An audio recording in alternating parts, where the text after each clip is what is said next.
Hello everybody, welcome back. This is Michael, KE4EST, and I have got this Heathkit power supply, the IP-28, IP-28, restored. And I want to go over with you here what I've done to it, and it's, I showed it to you in part one. We went over it. I just opened it, and if anybody's asking, no, I didn't find a little micro cassette tape recorder or player or anything to play that tape, so, or if there's anything on that tape, and never could figure out why in the world that was down there. There's no reason. I have no idea why that was stuck in there, unless it was somebody's trying to hide something, and well, my wife won't find the secret thing, I'll hide it in this power supply. I don't know. I'll hang on to it. Maybe one day I can see what's on it. But anyway, this here was quite interesting once I started getting into it. Let me get this pulled up here. I've got the board out here. Get it where you can kind of see this thing here. You can hear too. I put new feet on the bottom of it. Put this light where I want it. Any reflection too bad. This, and I could see, especially from the back side of it. How much you can see that real quick there. There's scratches all over it. I didn't do all those scratches. It almost looks like, this was a factory job. I can't really tell. I don't know if somebody made this in a kit or it was made at the factory. I don't know. But somebody had been through it before already. And I really got to looking at it. And there's two things still there now. Like these transistors here are supposed to be 2N3906s. They've got two SA490s in there. And I left them for now. This Q4 transistor was original, but it was shot. The capacitors I pulled out, they were pretty leaky. These weren't too bad, but I went and replaced them anyway. The little silver ones that were in here. I've got everything in the bag over here. These here was pretty leaky. These wasn't too bad. Like I said, I could smell something, so I can't show that on video, but I could get down here smelling right in here. I really don't like. I like the way I've got this camera angle on this thing. This here was, it wouldn't show no evidence of anything actually getting hot enough to blacken the circuit board, but these here were, especially D1 and D2, was pretty bad.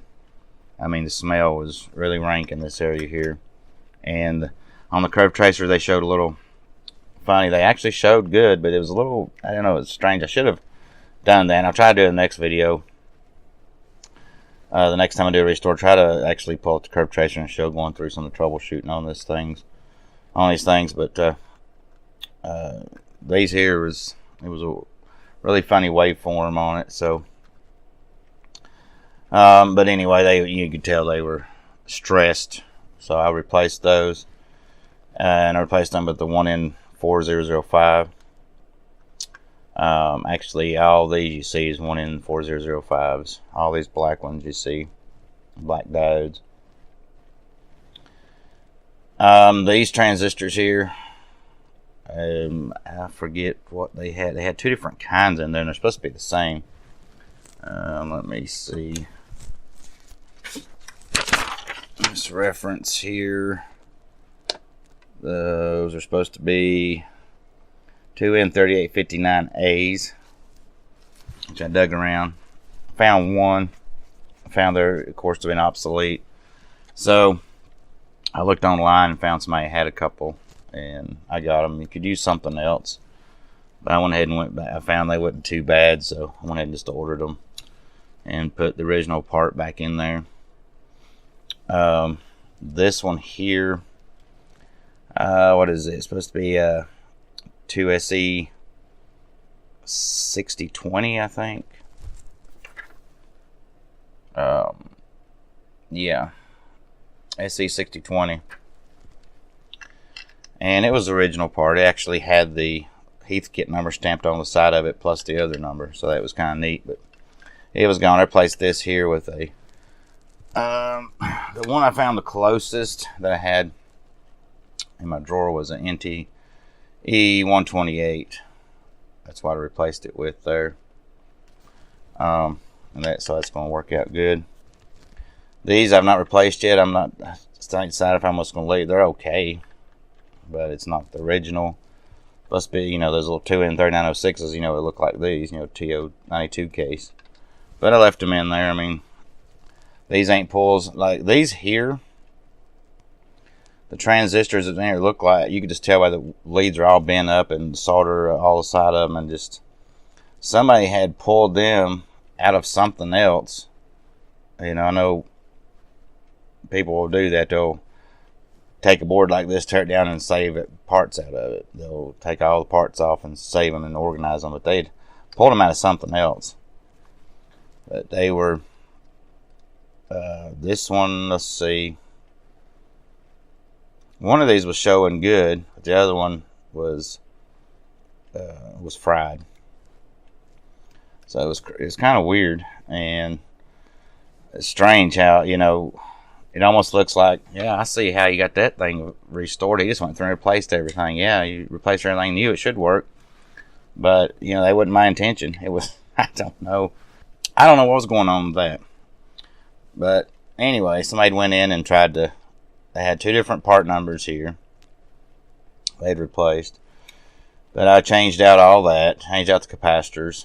And I overdone them a little bit. Like, this was 500 at, let's see if I can get where you can see that. Yeah, you should be able to see that. This was 500 at 100 volts, I think, supposed to be. No, 500 at 75 volts. I went with 680s at 160 volts. Because I had some 680s and at 160 volts. So I wanted to go something over. So it's a little bit more than it needs to be, but that's good.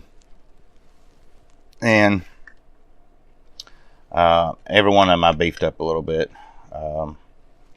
This one here is 100 microfarad turn 50 volts. It's supposed to be 100 microfarad 200 volts. This is supposed to be 50 at 50.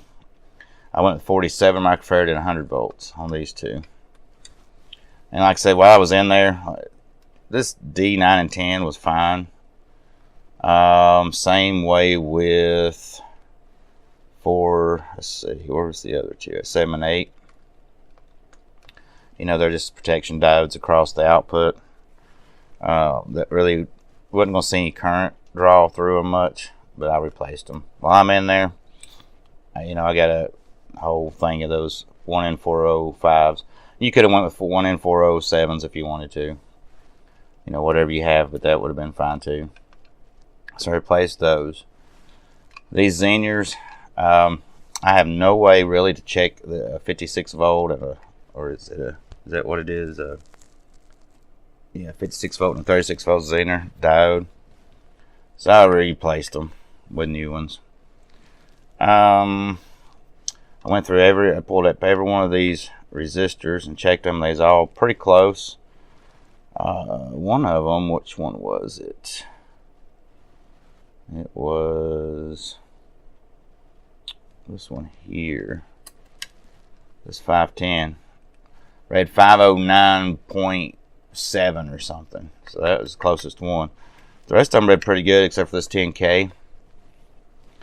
It was 7K or something like that. So I thought, uh-oh, you know, with these roundies, but all the rest of them was right on it just about, except for that one. I'm not, you know, exactly sure what happened with that one, but I replaced that one, and that is an Allen Bradley right out of a new old stock Allen Bradley pack. And I've got a bunch of them, so I went through and graded them and found one that was real close to. They're all real close, but this one here is almost right on 10K, so I put that one in there. And I mean, that's pretty much it. I went through and done all that. And the only thing I didn't do, and I don't know why I didn't do it, but I did all that, and I said, okay, so let's fire this thing up. I went and I plugged it up, fired it up, and now I'm getting a high voltage. You know, this thing was reading like 60 volts or something was coming out of the jacks here, down here on it. You can see where I'm pecking that down here on the, your output jacks. I was getting like 60 something volts. What the crap? This meter here was just, you could back the current down, but if you run the current all the way to full, open the current up, it will just peg that thing out. It's whap. I was like, what in the world? So I checked it real quick, and I'm getting that, so I didn't want to burn the meter up, so then I shut it down. I'm like, well, let's get the schematic out. And we'll go over the schematic in just a minute. And I was going through the schematic here, and I was looking it over, and I'm like, wait a minute. If this diode right here is open, that's what's gonna happen. So I pulled that out, and the one reason I didn't change that to start with, because that is a 1N191, which is no longer made. And I thought, well, if it's fine in the circuit, it's just in the voltage regulation part of the circuit here. It's just a protection diode for this transistor here. So I mean, if it's fine, we'll just leave it in there. But we should get voltage like that. You get really high voltage, but you can't adjust it. So I thought I had went through and checked that. I thought I went through and hit this D6, but I didn't, I guess, or I don't know. But I went back, shut everything down, plugged everything, checked it again, and it was showing open. I was like, okay, well, I don't have a 1N191. They don't make them anymore. But if you run across this, I'll tell you what you can use. If you're, can I use regular diode? Yeah, probably. But if you want something really close to the characteristics of this 1N191, it's germanium. Well, this is not that. But the one come out of it was a little fatter and looked more glassy looking. It was a germanium diode. If you want something close to the characteristics of that 191, 1N5711, a Schottky diode. I've got a drawer full of those. And, in a drawer I've got a little section of the drawer with a bunch of those in it. So I was looking at it, did some research on the internet, and guess what? I was like, I think that right there would work. I don't see why I couldn't use a Schottky diode. And I was looking at my Schottky diodes on the 5711, which I've used in a lot of things. And so I got research on the internet. Well, guess what? A lot of people have done that. Not with this particular power supply, but with other things from Heathkit, other old equipment from this time period when they need to replace the 1N191. They went to 1N5711. I said, okay, well, that just tells me that's what I'm going to do. So that's what I did. I put that in there, hooked everything back up. It's working like a charm. So, I mean, now everything works like it's supposed to. I got to get this put back in there. It's just got 4 screws on the back to put that circuit board back in. But everything works now like it's supposed to. I'll leave the cover off. I went and cleaned all this up too. Oiled all the potentiometers with some contact cleaner. All the normal stuff, the switches.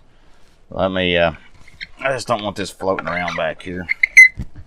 Let me put this back in. And so it ain't floating around. I will turn it down and I'll show it to you real quick because everybody wants to see, does it really work? Yeah, it works. But I'll be right back. Alright, back here. And really, I wouldn't want to really get into it, but the alignment on this thing, like any other thing else, you want to make sure this is, you turn this is dead zero with everything off. And if you look down in here, there is you got your 10-turn potentiometer here for your current, and their current, high current and low current. This is your high current setting. Back this all the way off counterclockwise. Put this on 1 amp, 30 volts. Put the voltage on 30 volts. And short these 2 terminals out. And yeah, it's not going to hurt anything. If everything's working, it's not going to hurt anything. We're just going to, it's going to check your current you know, everything's going to, protection's going to kick in. It's not going to let it go more than, actually it's really, really low. When you got this backed all the way counterclockwise in there, it's hardly going to put out anything. It's going to hardly let any current through. But then we short this out here. Just short it out. Take a alligator clips and short it, jumper across, whatever. Just dead short these two together, and turn it on. And make sure this here is in the current setting over here. And then bring this up here, that potentiometer, just turn that up from, you know, all the way fully counterclockwise. And watch this. Now this, when this is in the current position, this is reading 0, 0.1, 0.2, 0.3. This 10 will be, this 10 here will be like 10 amps, or about 10 amps. This 10 will be here like 1 amp, so 0 to 1 amp. And you just bring that up to get a full scale meter reading right on 1 amp, and then you've got it set so that it'll current limit at the, you know, at 1 amp at the most. And that's all there is to setting that up. You hear these squeaky feet. You can see where I'm putting new feet on it, so it's a lot stabler now. But anyway, so let me turn on the I've still got it running through the current limiting over here. I'll turn on that and turn this on. We're in the current. See, because this is reading if nothing's on, like a you know, and this is your voltage. Put it in voltage, and there you go. Whoop. Right now we're on 10 volt side, so there's a 10 volts down here, and the lowest is supposed to, probably, I think I was reading somewhere, it's hard to find the manual unless you can get a schematic offline. There's places you can download a schematic. Getting the manual is hard to get. But I think it's supposed to be 0.5 to 10 volts, but that meter's right. It's reading about 0.8 volts. If you can see that meter there. But then we can run it up. Then if you go 30 volts, you see, and then I've already, you know, hooked up. It puts out 30 volts there like it's supposed to. Another thing too, I'm moving this around here, but be careful if you're doing this, especially going in and adjusting this. Your primary side's right up here. See, this right here is your primary side, and I'm pretty good ways away from it. It looks like I might be about touching it, but I'm not. This is where your 120 volts or 240 volts is coming in right there on these terminals, so be careful when you're adjusting everything. But there it is. That's it. I hope you enjoyed this little couple videos on restoring this IP-28. Like I said, I started like, I don't know, you know, it's a power supply, but I know a lot of people want to see power supplies. A lot of people, you know, I watch videos like that. Something, you know, it's got to be somebody else wants to see this, you know, wants to see this stuff. So I done it, restored it. It's working. I was kind of glad that I got one that wasn't working, so I could go through it and then show you, you know, everything I went through. And this one was quite an interesting one. But we'll cut off here and we'll switch over and go over the schematic. Alright guys, let's look over the schematic real quick. It looks complicated at first, especially if you're used to it. So you make up a little quick, like a transformer and some capacitors and a bridge diode, a bridge rectifier, and a LM7805 make you a 5 volt power supply for your breadboard or something like that. You look at this and go, whoa. It's just done a whole different way. When this power supply was designed, the LM317 and all that wasn't, you know, out. And actually, I don't know if it was out or not around 1970, but if it was, it wasn't very popular yet or whatever. So they've just done it a different way. You know, if you look at your modern supplies now, they're, you know, linear supply, it's, and a basic linear supply. I don't mean, you know, one of these gets really fancy and with TFT displays and all that. Just your basic supply, it ain't as complicated, or you don't have this usually. But you know, they still can sometimes. It just depends on what they're going with. But we come in on the line cord here, through a fuse, through a switch, through a primary of our transformer. All this switch here is doing is on the front of the unit, there's those two pilot lights that tell you if it's current mode or voltage mode. That's all that's there for. This is just part of, it says S2-C, so switch 2-C. Over here you see S2-B, so it's just a different part of the switch. It's when you flip that switch, it's moving parts of the switch. They're not electrically tied together. It's just physically tied together as you move the switch. But so all that's doing is that. It's just letting you know, because it's using neon lamps, and you can see the 27K resistor, which is pretty normal. And all that's doing is just telling you when it's in voltage or current mode. But anyway, and then here you can wire it. It's got two primaries set up so you can wire it for 240 volts or 120 volts. This is showing 120 volts. We're coming out here, and like I said, don't let all this get, we'll forget about all the stuff in the back really, for voltage sensing and all that, just to go over the basic operation of this power supply. I'm not going to get into real deep detail of everything, but just show you basically so you can kind of look at it and go, oh, okay, that's not as complicated as I thought it was. You got your full wave rectifier here coming off your primaries, okay, or your secondary lines here, your two main lines. And you got one here and then one tied to here, just like normal. Going through a filter network here, with two capacitors, resistor, little pi network. And if you forget the rest of this stuff, let's just follow this out. Your positive side. We're going through a pass transistor, but pretend that's just a wire. If the pass transistor is turned on, then current's going to flow through it. And we flow all the way down. Come all the way down through a switch right here. And like I was saying, the switch on the front of the thing, you got DC on or standby. And like I said, it just breaks it. Everything else is still operating. All we're doing is just breaking that connection. But as you see, it comes down and across, and it says red. That's your positive terminal on the front of your power supply. Our negative here, let's go straight out. It says black. That's your negative terminal on the front of your power supply. I mean, that's it. That's it. Right there. If you forget all the rest of this stuff, things like current sensing and a meter and all that stuff's nice, and you want to have that, but it'd work without it.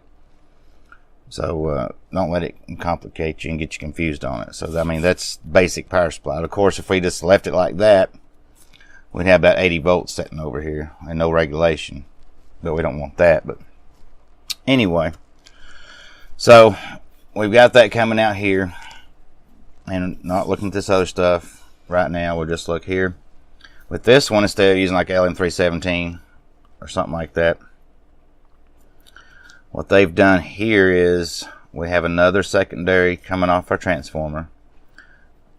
It's half wave rectification, as it don't need a whole lot of regulation or anything there. This is fine. If you look at it, I'll just go ahead and say this real quick. Here's our positive. Okay, positive line feeding off of it now, because you got your capacitor and your resistor. Your filter capacitor here, there's your diode, half wave rectification, and there's your positive line. And down here's your negative. And you see a capacitor here and this capacitor here, positive. These are electrolyte capacitors. Positive is going to the positive side. I don't know how good you can see that, but negative is going down here. That's just positive and negative. And it says right here, 72 volts AC. Okay, is what you're going to have if you measure at the AC right here. Okay. It comes out of here through our network here of resistors and the Zener diodes. Right here we should have it drops down to 56 volts. And then this here drops it down again to 36 volts. That way it's not such a hard drop on it. We're setting at 70 some volts here. So instead of dropping down to really quick, because we got to have a voltage reference, all the way down to a volt. Let's just drop it down slowly is what they're doing here. Is all they're doing is coming down. Let's drop it down to 56 volts. And we'll come down and we'll drop it to 36 volts. Okay. And then with this setup here, with this 36 volts linear and these two resistors, depending on if it's in, this is 10 volts. This switch here, if you slide it over here, it will put this resistor in line. If you slide it here, it shorts that resistor out for 10 volts or 30 volts. This is just, you know, again, this is coming in and this will be our positive voltage here. And here's our voltage control, like on the front of the power supply. Here's your potentiometer. Okay. There's your positive side tied to one side of the potentiometer. And here's your negative side. Like I said, here's our negative. But just don't allow this other confusion. It says J, it says jumper. I showed you in the back of the power supply in video 1.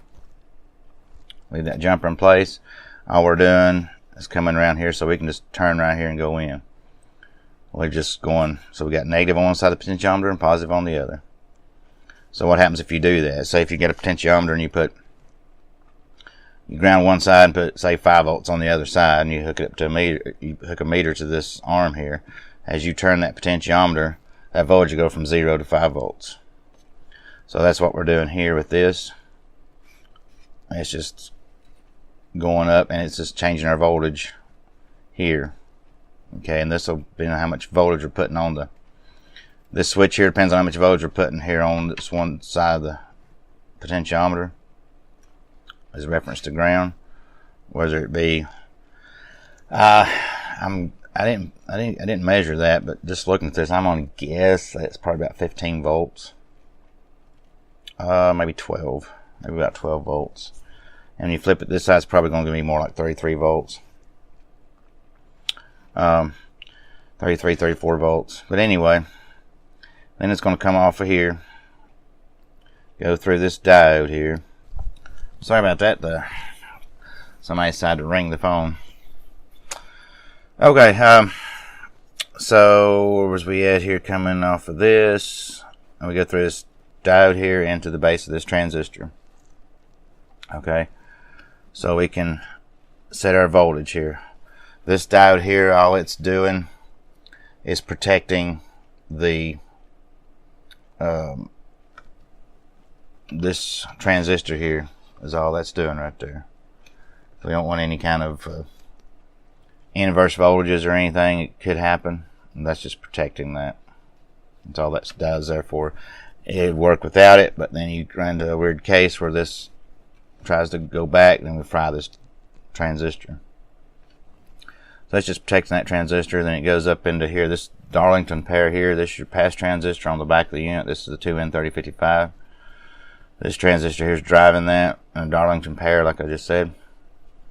And this is your voltage reference. And you know what your voltage is here, and then it's amplified here. This is a current amplifier. This is your voltage reference. This is going to pull your current through it, on through. Over here, this is just your current limiting setup with all this here, and it's got, you know, it comes back and ties into here too to back off and starts turning voltage down if the current gets too high. And it also got things going out to all these jacks in the back, but we'll forget about that. It comes over through here. Here's your meter. Really simple. You've got, like right now it's in voltage. It's set on voltage. So we can see one side of the meter comes here, goes across to the positive side. The other side comes down to the negative side. Of course, you got your resistors in line and all that. You know, you don't want to hurt the meter. I'm not even sure what the... I'm actually trying to glance over. Sometimes they'll put it to 1 milliamp at full scale. And it says resistance is 50 ohms. Oh, it says it right there, 50 ohms. So that'll depend on what you set this resistor at here. And these here, or this resistor. This here's also your switch, part of your switch, a 3 volt or 10 volt switch. So you have your current limiting going in because you don't want to take that meter and flam it to the, you know, side one side there and burn it up. You put too much across here, it's going to burn that coil up. Not just bend your needle, as you heard people say. Boy, he sounds loud, he broke my needle. But actually, you'll break the meter instead of burn that little coil up in there. So you got to make sure you keep, that proper. That's all set, depending on the meter. And then if you flip switch the current side, it's going to put the meter, flip the current, come across here. Yeah, this will flip. That'll flip. This will put the meter in line with the load instead of, well, across the shunt. Put in a line across the shunt here. Won't put it directly in line. You'd burn your meter up again there too. But it puts it across a shunt to read your current reading there. And then it all comes out. And so, I mean, that's pretty much it. This diode's here. That's across like that. And then you got your these diodes. It's these two diodes here. They're just seriesed up to give you like 1.2 volts or 1.3 volts. Is all that's doing there. Too, if the jumper accidentally gets left unhooked or something's not hooked up right here, it'll clamp that voltage down to 1.2 volts. And that's another thing that'll happen too if you have shorted capacitors and you'll mess up, or fry out one of these transistors or something. It's gonna, this will clamp it down. So we don't have, like I said, 80 volts or whatever shooting out over here. So that's all them are there for, more protection. Something you could live without, but hey, for a few pennies or less than pennies a piece, might as well stick them in there. That's pretty much the schematic. Okay, so like I said, I hope you enjoyed this. You've seen me go through this. You've seen the schematic now. So if you have, please hit that like button.